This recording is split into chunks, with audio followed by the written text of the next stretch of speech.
Olá pessoal! E aí gente, tudo bom? Hoje eu filmei aqui um pouco do meu cantinho, mais uma vez para vocês, que eu adoro e que fala muito de mim, né?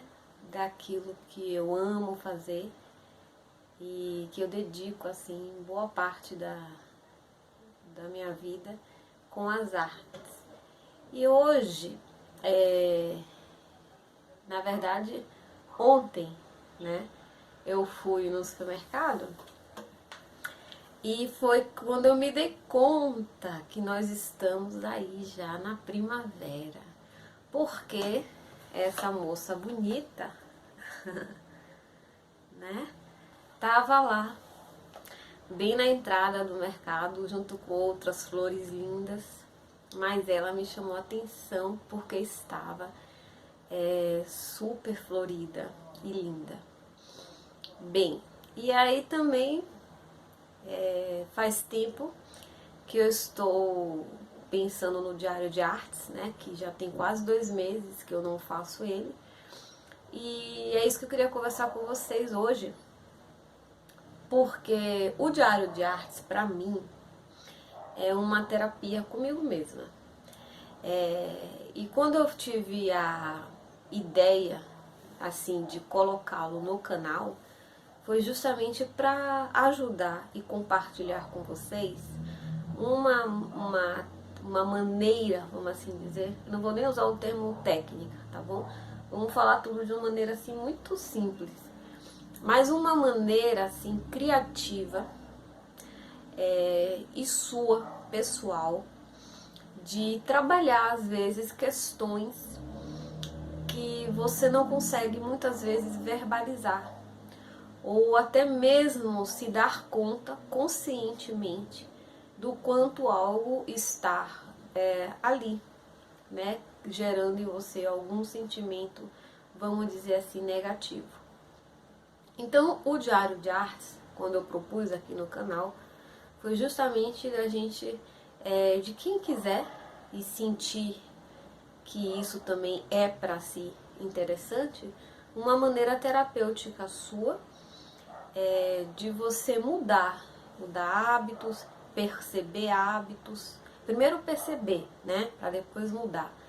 Conversar com o que eu digo que é o seu eu interior, né, como eu aprendi nos meus estudos aí, e conversar com Deus, como você queira chamar. E também ao mesmo tempo, gente, ele entra num ponto muito interessante da arte, que é assim: nada do que você escolhe para pintar, para desenhar, para expressar é por acaso. Existe, por mais que você não tenha a consciência, uma reverberação, vamos assim dizer, de algo que se passa no seu interior. Pode ser algo alegre, pode ser algo feliz, pode ser lembrança, pode ser tanta coisa.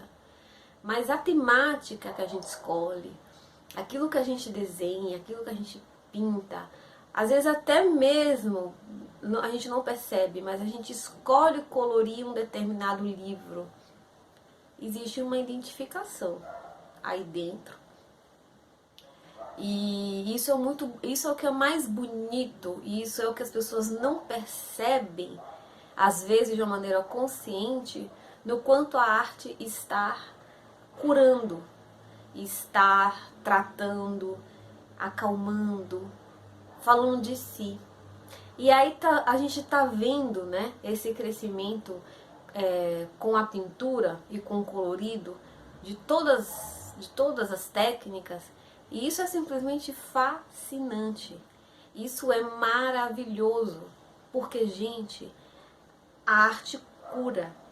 A arte é uma maneira assim muito bonita de você fazer tantas coisas espirituais dentro de você que você não percebe, como uma meditação, como um tratamento de ansiedade, de pensamento acelerado, de angústia, como vamos dizer assim, uma expressão ali da sua alegria, do seu amor, da sua paixão, né? Quando a gente está apaixonado, o que a gente faz?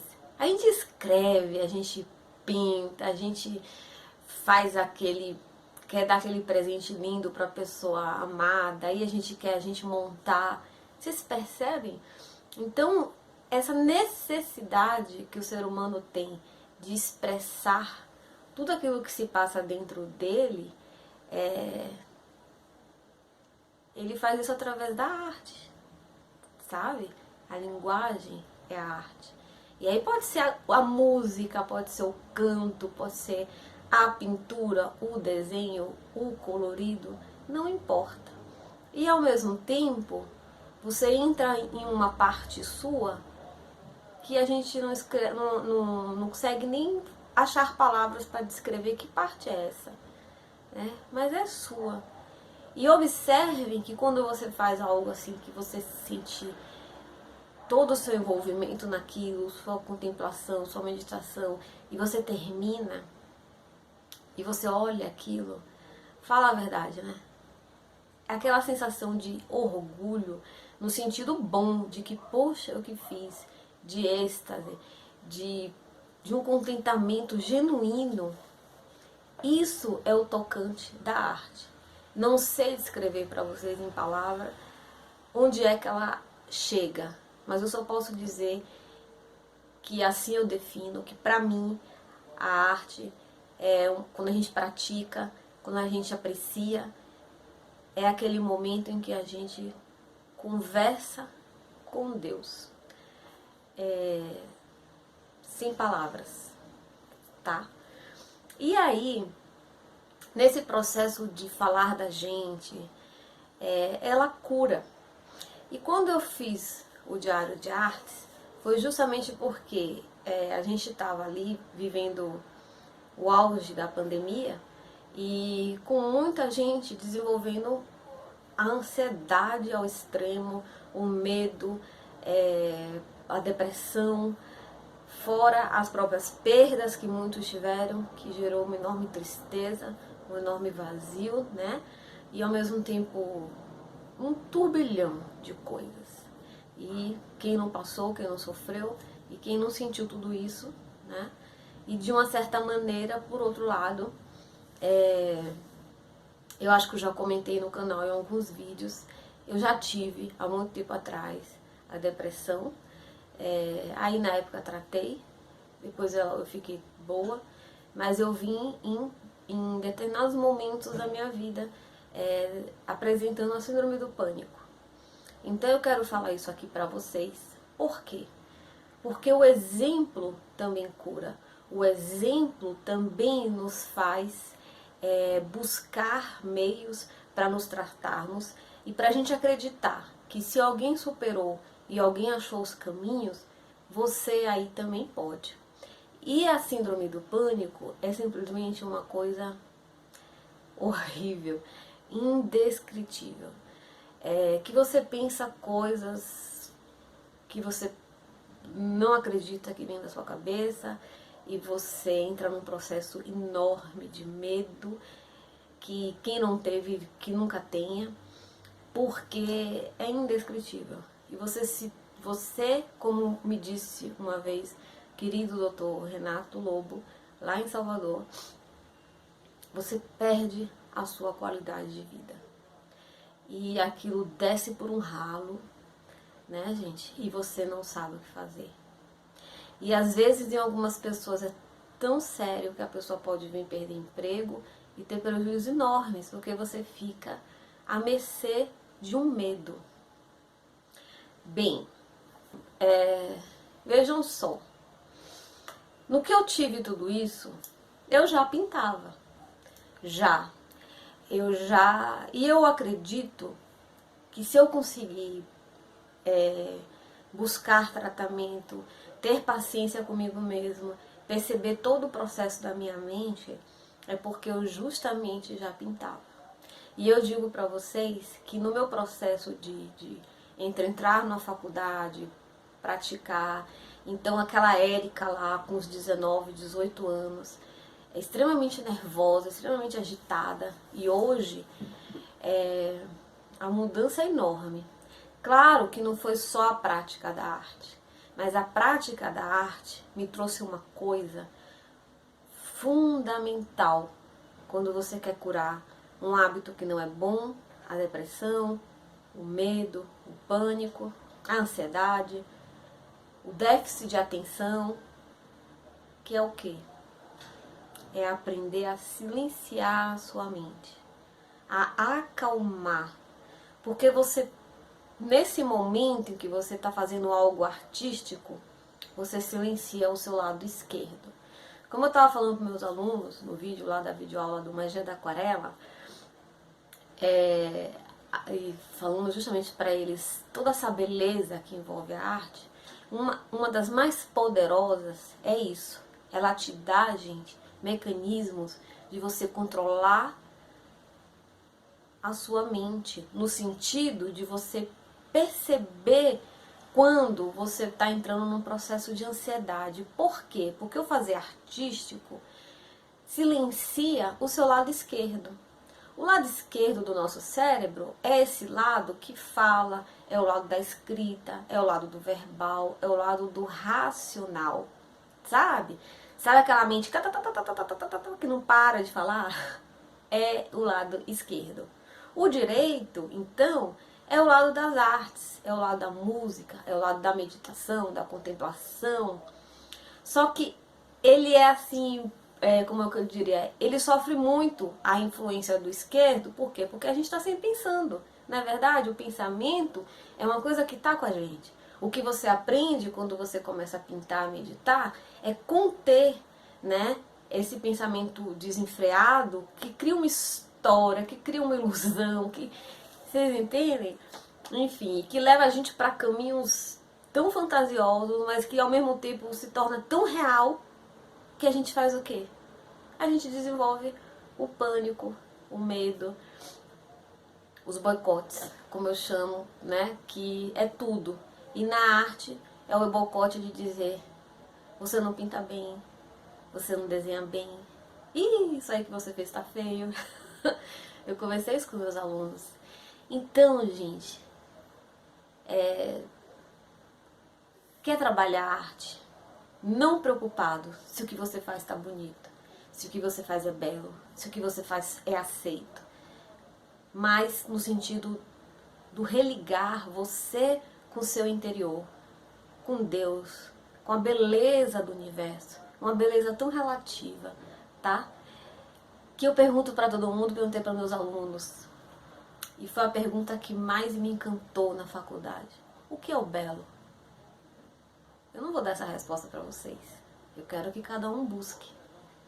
O que é o belo? O belo é você, é eu, é a vida. Mas dentro de uma filosofia, de um estudo da estética, o que vem a ser esse belo? Sabe? E o meu olhar? Será que eu olho igual ao outro? Né? Será que a maneira como eu vejo a minha mesa, tão minha, eu acho ela linda. E aí, você do outro lado, será que você não tá dizendo: eita, essa mesa da Erika tá uma bagunça, e eu tô achando ela toda linda? Sabe, gente? Então, olha, eu precisei penar, vou falar pra vocês, nos meus medos. E ao mesmo tempo eu nunca deixei de fazer arte. Eu penso que se não fosse uma identificação em mim, eu não vou usar a palavra dom, eu vou usar a palavra identificação, porque você aí pode também estar identificado com a arte, mas você pode estar pensando no ter um dom. O que é o dom, né? Então, veja só, é aquilo que você faz bem, é aquilo que você gosta de fazer, é aquilo que você se identifica, é aquilo que você acorda, dorme pensando, se enche de alegria e realização ao fazer. Então eu digo que a arte é minha identificação dentro desse para mim, entendimento do que é o dom. E aí, eu falo para vocês que ao longo desses anos, se eu não estivesse praticando, eu acho que eu estaria num processo muito difícil do pânico e num processo até de muitos remédios. Não foi sozinha. eu busquei ajuda, busquei ajuda psiquiátrica, ajuda terapêutica, médicos fantásticos, ajuda, como é que eu diria, de amigos, de grupo, de família. Existia comigo essa arte. Então, gente, e teve uma coisa muito interessante. Quando eu comecei a praticar arte de verdade, no sentido de fazer um pouquinho todo dia, me dedicar todo dia, me concentrar, pensar ali no que eu ia pintar, eu observei que a minha melhora foi mais rápida. Porque eu ocupava a cabeça de uma coisa muito legal. Para muitos, às vezes, estando num processo ainda de muita ansiedade, parar para pintar, para desenhar, é um pouco difícil, né? Mas aí é que entra o diário de artes, onde você vai pegar um caderno seu, qualquer um, se você quiser, já começa esse processo nisso. Ou você vai numa loja escolher algo que te chame a atenção pela capa, pelo design, fique à vontade. Ou você compra um caderno e resolve você construir a sua capa. É da sua maneira. Eu preferi encomendar um caderno feito à mão, porque eu sou uma pessoa que eu valorizo muito artesanato. Eu amo artesanato. Eu fiz por muitos anos artesanato na minha vida e foi da onde eu ganhei muito dinheiro lá em Salvador. Adorava, adoro, tá? Tá me faltando até comprar minha máquina de costura, porque eu fiz muito pano de prato com bico, com popeline ali, depois eu pintava, eu fazia a pintura no tecido e vendia aquilo em pacotinhos, meu Deus, é a coisa mais linda. E aquilo voava, sabe? Tá aí você, se você tiver um meio de achar uma clientela, é um artesanato que sai muito, é o pano de prato pintado. Bem, e aí é isso. Então eu preferi esse caderno feito à mão, lindo, para fazer dele o meu diário de artes. E eu quero chamar de diário de artes porque é aqui que eu vou trabalhar as minhas questões, onde você vai, e você também, então você vai registrar as coisas boas, ao mesmo tempo você também pode falar com ele das coisas que não estão tão legais, mas o importante é você transferir, sabe? Transfere daqui, ó, e daqui as coisas pra cá, pra você sentir essa limpeza e ao mesmo tempo você não ficar guardando tudo em você. Mas aí no que você fizer isso, você vai entrar num processo de criatividade, porque você vai começar a buscar nos objetos à sua volta, no seu dia a dia, as coisas que vão fazer sentido para o registro do seu dia, do seu diário. Então hoje, o que mais fez sentido para você? O que você gostaria de retratar aqui, colocar, escrever, pintar? E aí vai entrar tudo. Pode entrar uma colagem, pode entrar o uso do lápis de cor, da grafite, o que você quiser, da aquarela. Entende, gente? Então, o diário de artes é mais que um diário. Ele é, assim, um processo de trabalhar as coisas em você que podem te trazer até para uma cura ou para a descoberta aí de algo. Mas registra. Entra nesse processo de criatividade. A criatividade ela é inerente a todos nós. E a gente precisa dar vazão a ela. Às vezes você está levando uma vida aí muito dia a dia, né? Sem colocar para fora essa criatividade. E você precisa. E você vai ver que é um canal de fluidez que vai te trazer coisas que eu não sei nem mensurar. Aí vai de cada um. Mas que eu falo para vocês. Se você já está num processo de tratar, ou está se percebendo ansioso, faz isso. Faz, que ele é fantástico, tá bom? Então, hoje eu gravei aqui um pouco para vocês e a gente vai fazer uma página. Aí a partir de agora eu vou silenciar. Eu não gosto de ficar falando quando eu tô fazendo meu diário, porque como eu falei para vocês, a fala atrapalha um pouco. E o bom é deixar entrar, é deixar que esse momento criativo flua no silêncio da mente, tá bom? Então, vamos lá.